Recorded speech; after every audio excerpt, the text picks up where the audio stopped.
सो psoriasis है और आप अपनी इम्यूनिटी को बार बार अटैक मोड पे लेकर आते हो सिर्फ और सिर्फ अपने खाने पीने से, है ना।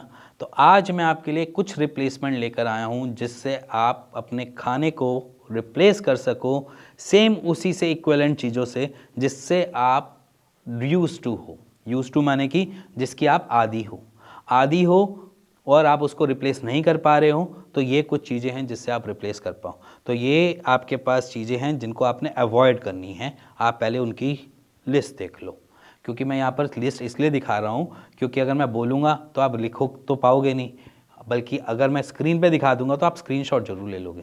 तो ये हैं कुछ चीज़ें जो आपको अवॉइड करनी है। तो आप इस वीडियो का स्क्रीनशॉट ले लो, पॉज करो, स्क्रीनशॉट ले लो, ठीक है, आपके लिए ईजी हो जाएगा। ये तो चीज़ें हो गई आपकी अवॉइड की जो आपने छोड़नी है।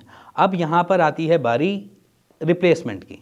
तो एक रिप्लेसमेंट का भी चार्ट मैं आपको दे रहा हूँ। इस रिप्लेसमेंट के चार्ट को भी आप सेम वही करेंगे कि स्क्रीनशॉट लेकर अपने पास रख लेंगे। तो ये आपके सामने चार्ट चल रहा है जिसकी वजह से आप अपने फूड को रिप्लेस करके अपनी इम्यूनिटी पे काबू कर सकते हैं। तो ये स्क्रीन पे आपको जो चल रहा है, जो स्क्रीन पे आपको दिख रहा है, इसका आप स्क्रीनशॉट ले लो प्लीज़ कह रहा हूँ, और रिक्वेस्ट भी साथ कर रहा हूँ, जिसकी वजह से इस विंटर पे आपके सोराइसिस का प्रभाव कम हो सके। अब ये आपके सामने कुछ रिप्लेसमेंट जो डेली रूटीन में हम लेते हैं, इनटेक करते हैं, और हमने उसकी रिप्लेसमेंट आपको बता दी। अब सोराइसिस है, ये रिप्लेसमेंट इसलिए बताई गई है कि जहाँ पर पेशेंट को हम देखते हैं कि कुछ भी जिससे वो आदी है, आदी माने कि जिसकी उसको आदत है, ड्यूरिंग बचपन से अभी तक वो करता आ रहा है, चाहे वो नॉर्मल चाय पीता आ रहा है या नॉर्मल वो दूध भी पीता आ रहा है, ये कुछ इसीलिए रिप्लेसमेंट लाई है क्योंकि वो उसको छोड़ नहीं पा रहा।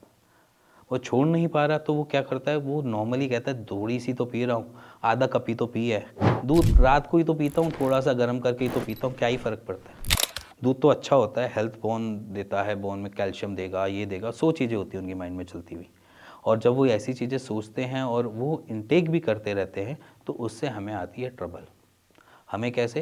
क्योंकि हम सोराइसिस को ट्रीट करते हैं, इसलिए हमें आती है ट्रबल। तो वो ट्रबल बेसिकली पेशेंट सफ़र कर रहा होता है, बट एज इन डॉक्टर भी उसमें ट्रबल हमें देखने को मिल जाती है क्योंकि हम उसको ट्रीट कर रहे होते हैं, ठीक करने की कोशिश कर रहे होते हैं। बट ये जो गंदी गंदी आदतें हैं ना, गंदी तो नहीं होती, बट ये जो हम नॉर्मल रूटीन की आदतें हैं ना, ये हमारे लिए ख़राब कर जाती हैं। तो ये वीडियो स्पेशली मैंने उनके लिए भी बनाई है जो एग्जिस्टिंग अभी सोराइसिस के पेशेंट हैं, और साइड बाय साइड जो अभी नहीं भी हैं पेशेंट हमारे, उनके लिए भी है।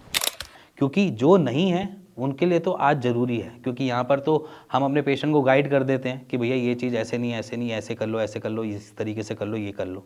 हमारे पास डॉक्टर्स हैं, डॉक्टर्स उनको गाइड करते रहते हैं, बट उनको कौन समझाए जो अभी ट्रीटमेंट में एनरोल्ड नहीं है। तो उनके लिए ये वीडियो बहुत स्पेसिफिकली मैं आज भी बोलता हूँ कि नेसेसिटी है। रिप्लेसमेंट की इसलिए बात करिए क्योंकि आप दिन में ये वाली गलतियाँ बार बार दोहराते हैं, चाय पीने की आदत दोहराते हैं, और यही गलतियां हमें बाद में देखने को मिलती है कि सोराइसिस आपका बढ़ता हुआ देखने को मिलता है। तो हम उस बढ़त पे क्यों जाएं जब हमें पता है कि हम उससे ठीक रह सकते हैं। तो ठीक रहने के लिए मैं हमेशा अपनी वीडियो में बोलता हूं कि सोराइसिस को पालना सीख जाओ। तो ये पालने का एक तरीका ही है जो मैं आपको दे रहा हूँ। पालोगे तो संभल जाओगे, नहीं पाल पाओगे तो ये ज़िंदगी भर आपको बार बार आकर तंग करता रहेगा। इसी के साथ मिलते हैं नेक्स्ट वीडियो के लिए, तब तक के लिए नमस्कार।